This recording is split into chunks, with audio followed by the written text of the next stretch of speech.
Welcome to the Irish Occupational Therapy podcast, where bold minds in occupational therapy meet big ideas. I'm Áine. And I'm Jen Trzeciak.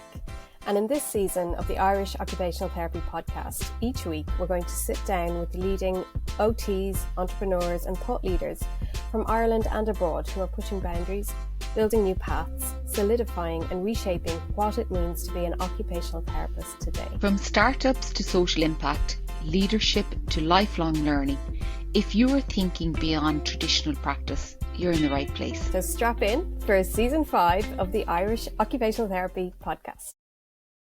Hi Jessica, you are so welcome to the Irish Occupational Therapy podcast. It's a pleasure to have you. Jess, you are an incredible occupational therapist with so many accolades behind you. A businesswoman, an entrepreneur, innovation, school-based OT, community-based OT, community of practice, and as well as that, also I think somebody who really shares the value and the power of occupation for practice for a wide-ranging community. So we'd love to talk to you a little bit today about, I suppose, that innovation that you've brought into practice via telehealth. And I know you were involved in research with regard to that. But before we jump into your research, business and entrepreneurship, would you tell us a little bit about you and your practice? Thanks, Áine, and thanks, Jen, for having me on. So I suppose working with children and young people has always kind of been my area of interest. So even after graduating, I've worked this whole time, I suppose, in that area in Australia, here in Ireland. And from that, I suppose, that experience, I had worked in a huge variety of settings, particularly in the private sector. So I worked in a lot of schools and private school settings in Australia. So when I came back to Ireland, I really kept that model of practice of lots of different natural environments. So going out to children's home environments, working in clinic-based settings, doing school-based work. And so when I kind of went out on my own with my OTME, which was my first kind of business, I first was sharing resources on Facebook, which then grew into a business just organically, which was lovely. And I really just decided that I would just do home-based work because I had a lot of families that were very remote living. They were wondering, like, would I come and travel? And I suppose I didn't have a chick or a child at that stage. So I was going around in my car with all my OT equipment. I had no problem kind of, traveling around, going to different people's houses. And it was just so eye-opening to me of really like capacity and how when I was in the clinic-based environment, I wasn't seeing that parent capacity piece of like, what were they actually able to implement in their routine? What was actually going to create sustainable change? And so I really sustained that, never went back to clinic-based work as a result of it. And from that, I suppose it organically moved into how can I meet more parents? How can I reach more families? And telehealth really was that area. So this actually for me happened before COVID, whereas a lot of people were thrown into telehealth in COVID, whereas I had started to explore that just before it. And look at, okay, let's do some of those check-ins online with parents. And really from there, I was like, this is really reaching parents. They've got time, capacity, headspace to sit down with me. I'm really starting to get to that functional area of how to transfer skills that I'm showing them or displaying into their everyday routines. And it was really family orientated. They were like, we really want to work in toileting right now, rather than me assessing and saying, this is what you need to work on right now. So it was a nice shift, I suppose, in that kind of mutual relationship of how, therapeutic goals were formed. And I really loved it. Like, I loved that work. And then I started to see some clients, teenagers and young adults through telehealth. They loved it. They were like, this is brilliant. I don't need to leave the comfort of my home. It suited a lot of my autistic clients. So from there, then I suppose I came together with Sean, my husband, who would have a lot of interest in kind of, I suppose, more like engineering kind of business model, wondering scalability. That's where his experience was in. So he was saying, how could we create maybe, some kind of telehealth model that would work of video modeling, video recordings, where we could create kind of, activities that could be sent out like a home program to parents who don't have access to individual OT directly. And I suppose it was just really timely because it was just before COVID that we had created it. And so we had a custom designed pack that every month, through a subscription, a pack of everything a parent would need to do, different visual motor, executive functioning, fine motor based activities. And then I was there doing the video modeling language that is engaging to children, we'd all animation. And so that was really a lovely, I suppose, a move into a bit more entrepreneurial. Aside from a clinic-based practice, it was much more business model. And I also was like scaling this, packing my own packs, managing a product. I really was exposed to, the ups and downs of it. So I loved how like every month a parent would get a box, but they were like, what's a subscription? Why do I keep getting charged? So it was real learning curve on, how to market it, how to sell it. So Octobox kind of was created from that. And I suppose that was our gateway then into what telehealth will kind of look like going forward. And I suppose our second business, Gabadoo, really came from that. Is that what parents were saying is this was brilliant. How do I access more sustained support that's individual to our family? And I suppose Gabadoo then has really morphed into how do we use a consultation service to coach parents and teachers around capacity, around of occupation, how that impacts on a child's well-being, mental health, So I suppose everything has kind of led into what we're focusing on now.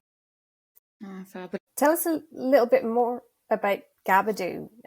So that's the newer business. What is Gabadoo? Yeah, so Gabadoo initially came from creating a platform where parents could come on and get support from an OT purely actually just through like almost like an advice clinic support model, that they would come on and say, I'm looking for advice on this, or I'm looking for advice on fine motor or gross motor in my child. So it would be for every parent. So maybe even a parent, like a first time parent of a 1-year-old could look for that support. So that's how we formed it first. It was created for that. So it was our own custom design platform. It would link you with a therapist who was experienced in that area. And I suppose what we found is that I was spending so much time on educating families about how telehealth could really kind of bridge that gap for them.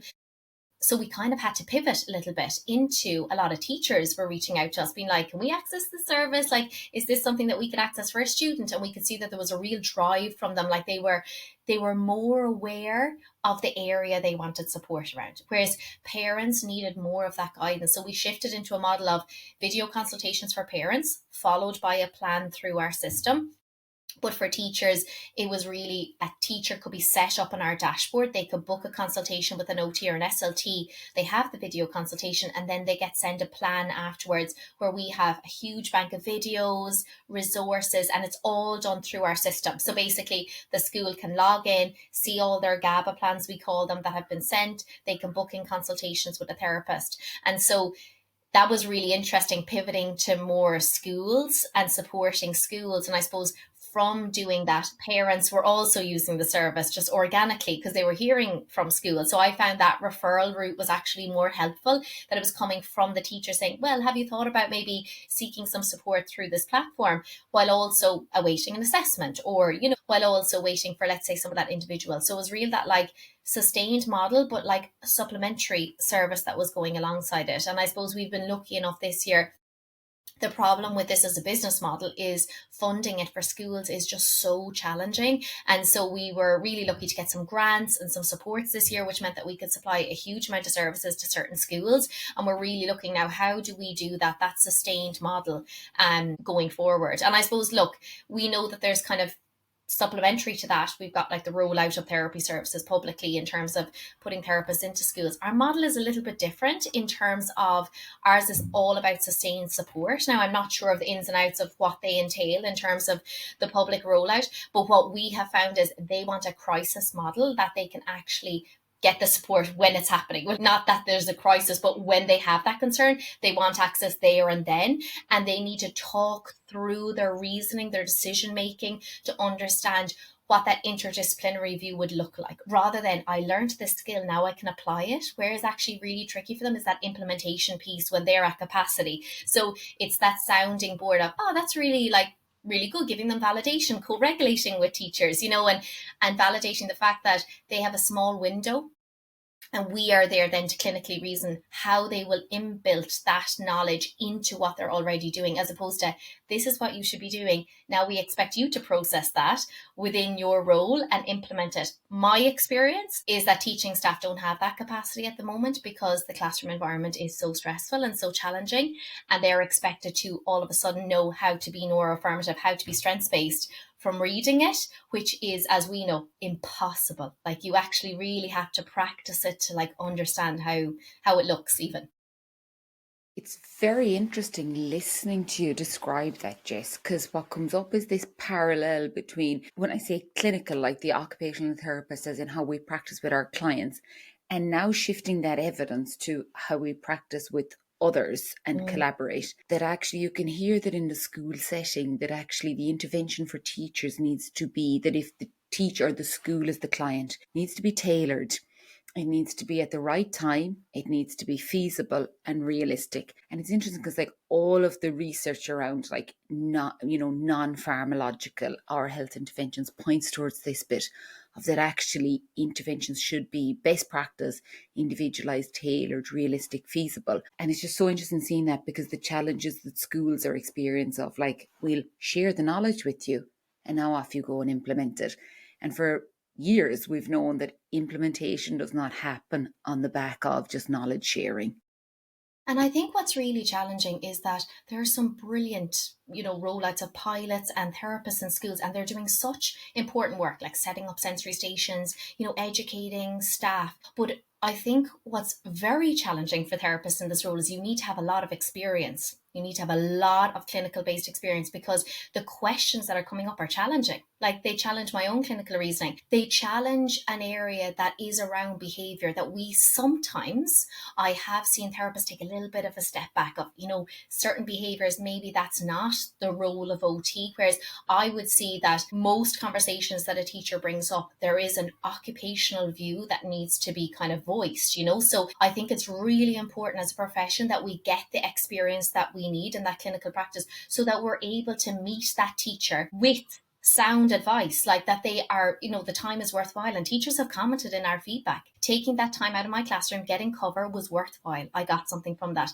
And they said, that is the first meeting I've got something from in the whole year. So it's to be very mindful that teachers are also coming wanting something practical. They want to hear something new that they haven't practiced. So we need to be very good at listening, taking on clinically reasoning. We need to have the experience. So therapists that are experienced to be able to listen and say, okay, I get that these behaviors are overwhelming, let's say, but let's take that shift view into actually what does regulation look like? What does attunement look like?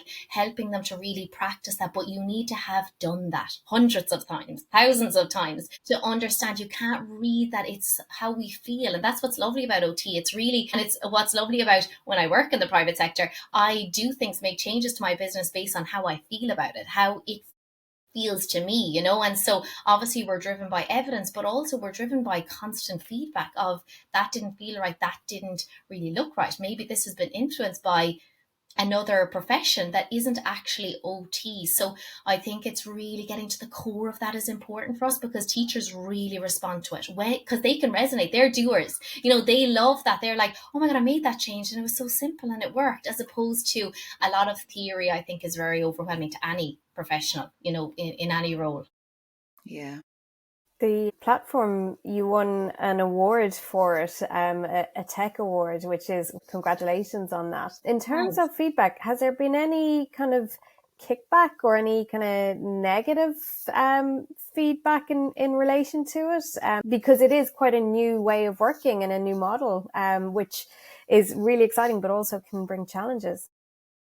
Well, it was lovely actually to be at the Tech Awards and to be recognised in something like that, because oftentimes it can be hard to get the recognition in, healthcare, and you don't see that many allied health professionals at those awards. So that was really, really exciting and lovely to be recognised. I think the kickback is probably, we actually haven't had any in terms of when we've talked to, business sector or when we talk to feedback from the schools. It's all been really positive. Most of it is actually more about the tech itself, like improving the tech, improving the software. That is actually probably more of it to make it more efficient, and that all comes back to like funding and, us funding it. Like we've got so many ideas of how we could improve it, but like the company is bootstrapped. We've funded it to this point. It's 100% ours. We've never taken investment. Big reason for that is because I'm trying to hold on to the quality of the service and give this time. Being a clinician, I know that this takes time. Healthcare takes time. Whereas if you've got investors that don't have that experience, they mightn't understand that. They're looking at how do we move this on quicker. So I suppose the kickback for us is more like, oh, we would like it more efficient. We would like, the plans to be more efficient, but the platform was actually initially set up for parents. So we're working really hard. We have a wonderful software engineer who's so invested in the company and who we're now working on really refining that. But interestingly, I have to be honest, like feedback from schools, it's more about like logistical things of like finding the times or, being able to free up teachers as opposed to the actual service. They've always been really satisfied and happy with the model of service. Now, obviously, there's a few factors it comes down to, like the therapists that support schools are really experienced and I really trust, and they have a lot of experience in this area. And I suppose that has really helped the service. And also I've got some wonderful principals that are, great advocators without me asking. I'm not the best at kind of marketing, like it's something that we really have to work on, but it's just trying to, find the time. So that's kind of a long-winded answer, Jen. I'm sure we're more critical of our own business than anyone else, to be honest. So positive. But it's interesting, Jess, when you say that piece around that actually it's the logistics for teachers and schools with regard to using tech of like engaging with a telehealth service. And when you look at the research, like I suppose the Canadians were the early adopters of school-based collaborative practice of OTs being in school. And when we look at that research to guide what we're doing, that research is saying the same challenges for when it's there on site and in person. Time for the teacher to actually be able to talk to the occupational therapist, time to actually like truly understand how do I implement it, speaking their language. And when I hear you describe it, one of the things that I hear you say time and time again is that you've great trust in the clinicians working with you. They're advanced practitioners. And that's certainly something that the research backs up as well, is that as clinicians, we need a lot of professional development in this area to make sure we can speak the language of schools and teachers. So it's interesting to hear you say that it's not something that, this isn't an off the shelf. No. I can, cut and paste my resources and hand it out. It's all about how you communicate it. It's all about communication. It's all about really understanding how teachers learn as well and how they implement, and how you really have to work very hard in your clinical reasoning not to offload some of that to them, and remind ourselves that we are the occupational therapist. And unfortunately, maybe it's from experience in the past with therapists coming to the schools and being really time constrained and giving resources, is that relationship is formed in Ireland, that teachers felt that OTs that were just dropping in were trying to make them occupational therapists to follow through in therapeutic programs they didn't feel they had the support for. And so we're really strong in Gabadoo. We do not do that. I do not require any school staff to follow through on a therapeutic program that needs training, that needs sensory integration training, that I would expect we really work on coaching them within the realm of their experience, within the environment that's available to them, and within their own skill set. And I think that's going to create a more cohesive relationship with school teams, because it helps really define and respect the roles, as opposed to, you're a teacher, you see them all day, you can do all these OT work. People need to go into schools and see what's happening in the classroom. Like, those teachers really don't have the capacity. So a lot of what we do is, here is your role as educator.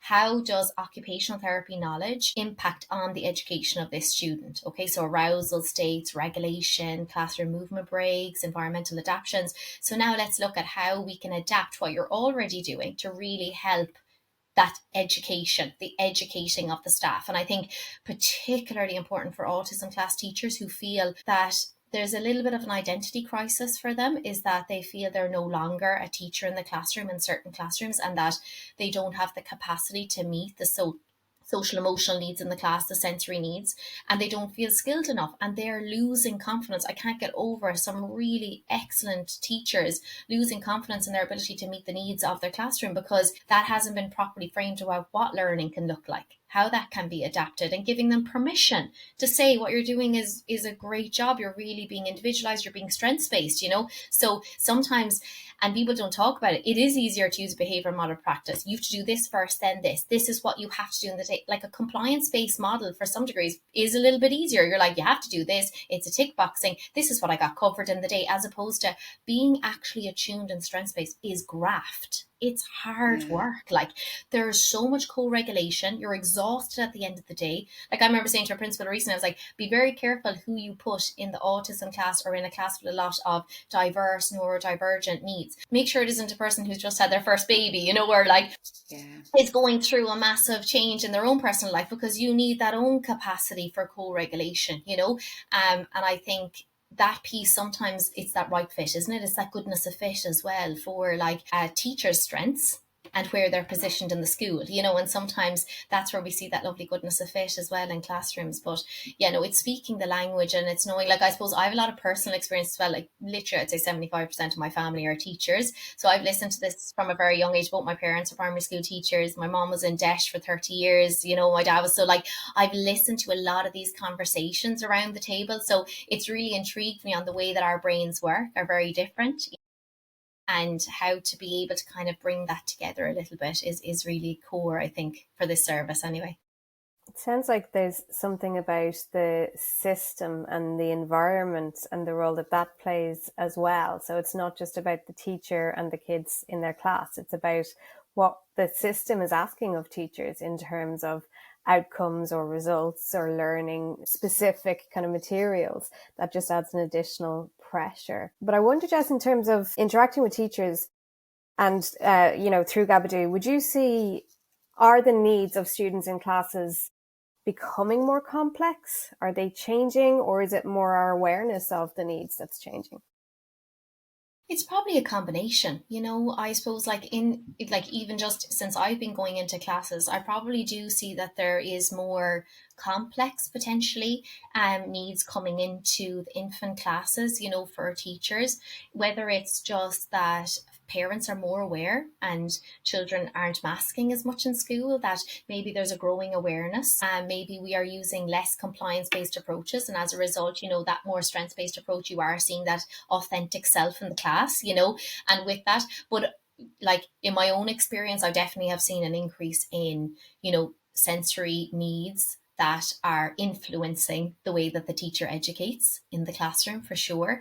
And changing the dynamic of how the teacher teaches, you know. So knowing that even when I use those compliance based approaches, the children aren't able to learn, you know. So I think more and more teachers are really seeing that actually these are becoming outdated, because we're not actually getting even to those outcomes, that if we don't shift our practices, I'm actually not able to educate or teach this class because of the diverse needs. And look, like, teachers are under intense stress. Like, some of the consults I've had are, honestly, you wouldn't even believe the level of stress that teachers are putting up with. And I think it's a very tricky system, because each school is so different. Each school's management is so different. Each school's support system is so different. So some are really individualized and isolated in their classroom, you know, and seeking out that support from a more, you know, senior member of staff is more challenging, whereas other schools are much more open. Some have more supports, like you said, environmental supports, others really don't. So it is also looking at that supervision structure that obviously isn't in place in schools, which is incredible that it isn't in place, you know. So I suppose, like, with I do kind of a yearly CPD for teachers. Really, it came from that. So I do every week like a supervision session of kind of like, come on, ask questions, let's just chat, go through a few different areas to get them that idea of it. The amount of questions that are asked, like, people are craving this. And I suppose with teachers, maybe that supervision structure needs to be interdisciplinary. Maybe it needs to look different, you know. Maybe it's a hard one. Like, it is, but there's so many fundamental pieces there. We need to put supports in place for school, like environmental supports, you know, ensuring that, you know, that education piece, but also it's really looking at the staff, isn't it? Staff retention and how we're going to support them.